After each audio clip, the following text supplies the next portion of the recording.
e tal, e não entrega e tal. Aqui o cara recebe, tocou campanha Polícia Federal, o cara desmaiou. Uma pergunta pra ele? Pode, claro. Eu vou perguntar ao vivo, eu já perguntei pra ele pessoalmente. Você estava no mercado financeiro há muito tempo, você fez vida no mercado financeiro, você tem uma história no mercado financeiro. E para nós marxistas, assim,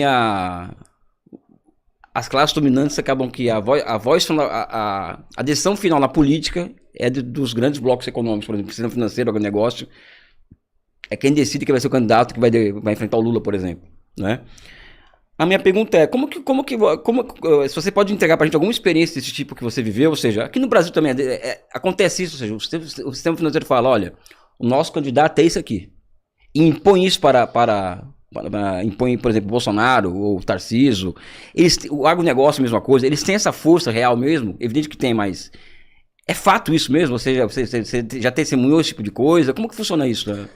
Sim, assim, o mercado tem o candidato, eles escolhem um candidato e é em cima deles que implicitamente, e eu tenho lembrado ultimamente da Maria da Conceição Tavares, uma aula que ela estava dando na Unicamp, ela fala, né, discute aqui, faz uma reunião ali no palácio, não sei o que, os caras estão decidindo tudo num jantar, e é assim que acontece até hoje. E eu ainda tenho essa experiência, esse dia eu falei, porque, não sei porquê, ainda estou em vários grupos de WhatsApp do mercado financeiro. Ui. Talvez se eles me descobrirem, eles vão me excluir. Pois mas quando me excluir, eu fico vendo, né, o que está correndo. E aí, esse exemplo atual dessa campanha que o SL lançou lá, o Somos 99%, que eu fiz questão de apoiar, é porque eu recebo, cara, as mensagens e isso fica muito claro.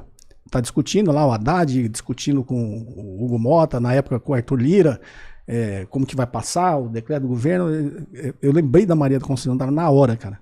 Aí no mesmo dia, chega as mensagens aqui com a foto dos caras. O cara tá jantando lá no dono do banco tal, tomando vinho, tirando foto, e eles postam, né, nos grupos. Tô aqui com, sei lá, Hugo Mota, tô aqui com o Lira tal. Aí eu lembrei da Maria, eu falei, caramba, o cara tava lá discutindo com o Haddad e depois tava tomando vinho com o dono do banco. Posso dar o contexto? Você acha que quem que decidiu que o Congresso vai fazer? Só para dar o contexto, no domingo chegou-se um acordo do governo com o Congresso de aprovação da IOF e no dia seguinte o Lula foi surpreendido com o não cumprimento do acordo. Então o Cobori está explicando como que funcionou esse não cumprimento, ou seja, chegou uma ordem de cima, né? Sim, a gente discute tudo aqui, depois eu vou lá e janto com ela fala assim, não é para passar essa lei. Aí amanhã cedo eu vou lá no Congresso. O IOF era importante para nós, Elias? Para que serve imposto, né? Imposto ele serve para que o Estado tenha controle sobre o setor privado, em certa medida, né? Sim. Esse é o papel do imposto. Uhum. Imposto não é para financiar o Estado, imposto... É que distorceram tudo na economia, né? Imposto não é para financiar o Estado, imposto nesse papel. O papel clássico do imposto em certa medida, o Estado ter o controle sobre o setor privado, sobre a sua própria economia. O IOF, em certa medida, qual que seria o papel do IOF, um governo, vamos dizer assim, em um mundo financiarizado? O IOF seria um dos instrumentos que capacitam um país para proteger a política monetária. Por quê? Se você tem um IOF muito alto, evita-se, por exemplo, a entrada e a saída de capitais especulativos de um país, porque vai pagar um imposto muito alto. Então, ao você não permitir esse fluxo intenso de entrada e saída de capitais, você acaba protegendo a sua política monetária das oscilações do mercado externo. Então, o IOF teria esse papel, né? Mas não tem esse papel, o governo não tem esse papel, e nesse caso, no caso de aumentar o IOF, basicamente seria para compor caixa para o final do ano, ou seja, para fazer o ajuste fiscal. Né?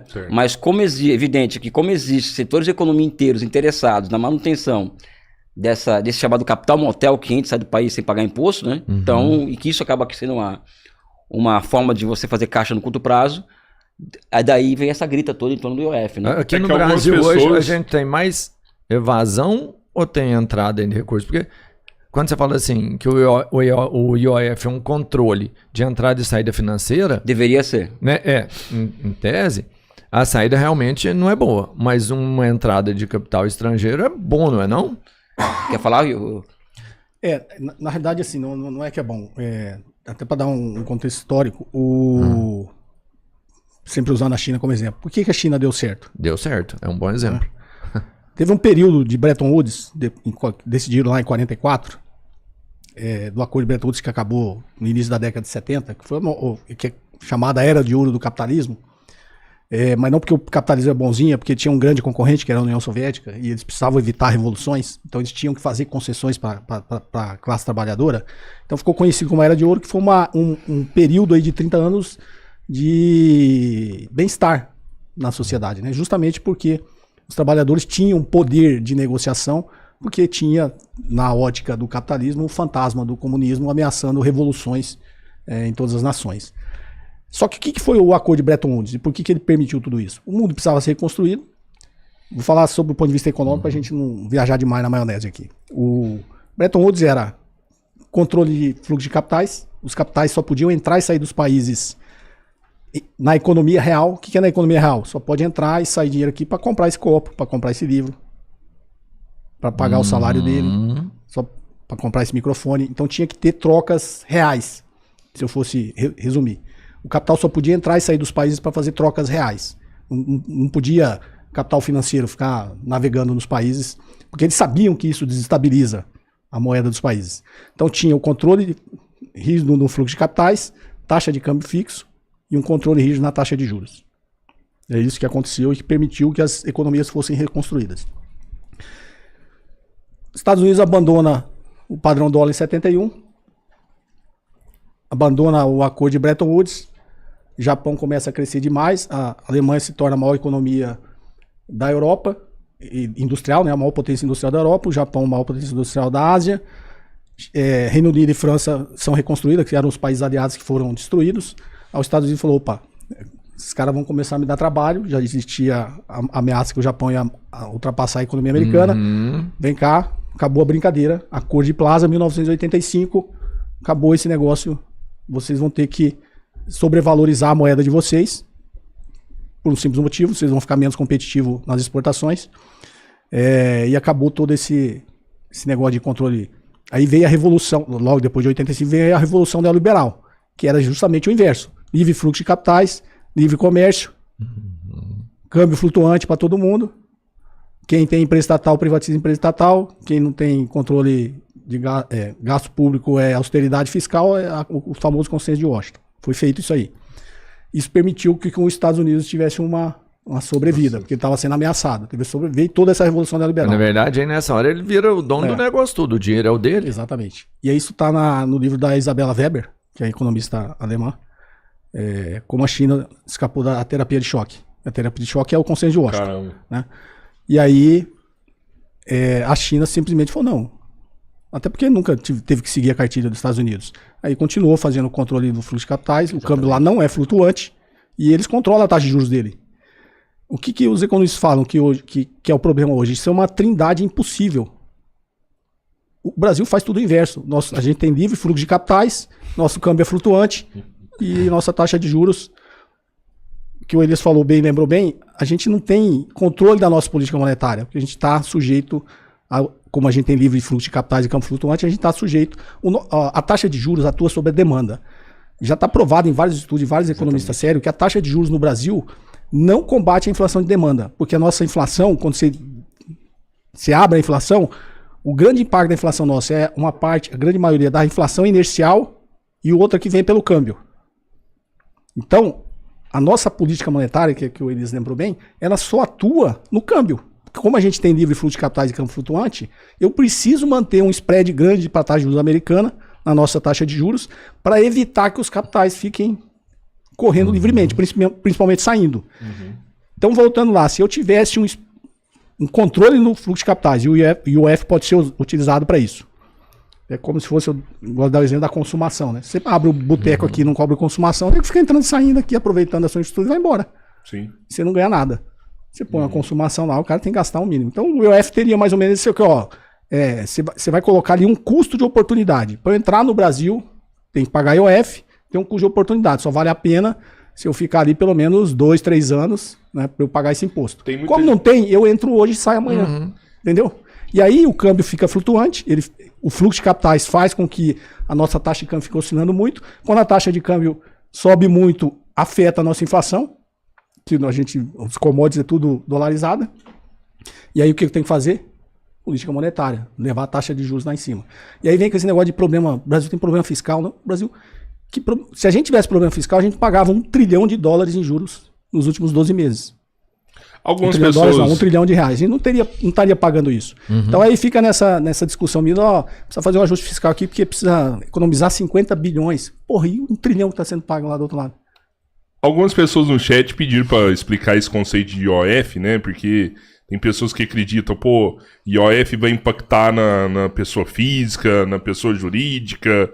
Para alguns, o IOF parece até semelhante ao imposto de consumo, né? Porque é um imposto sobre operações financeiras. Talvez eu vou comprar ali uma parada na Amazon que custa R$200, eu vou ter que pagar um IOF de R$4, e aí isso impacta mais no pobre do que no rico.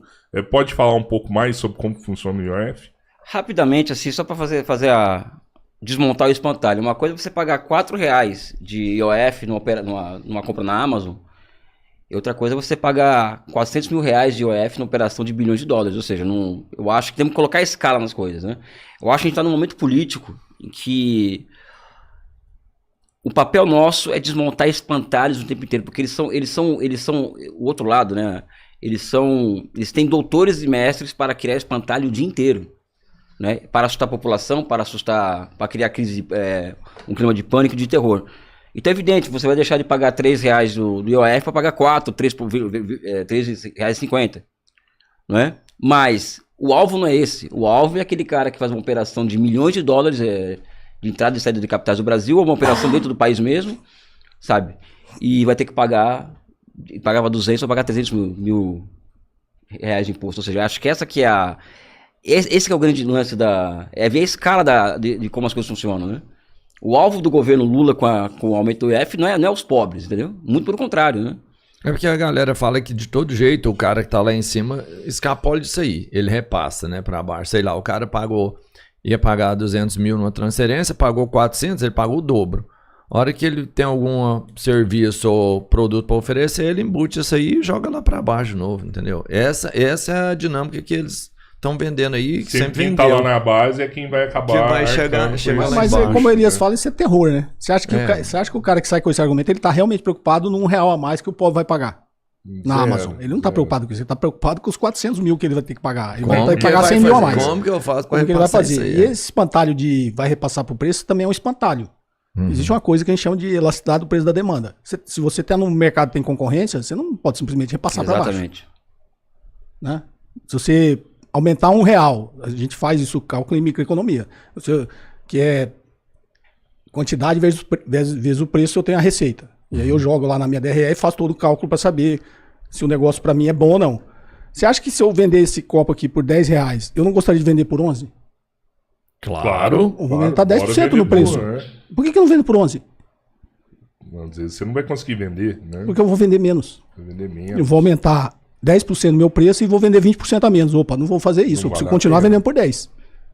Então esse discurso desses caras é terror, é espantalho. Ele fala isso porque quem não entende nada fala, é verdade, o cara vai repassar preço, quem vai se ferrar eu que vou ter que comprar o copo por 10% mais caro.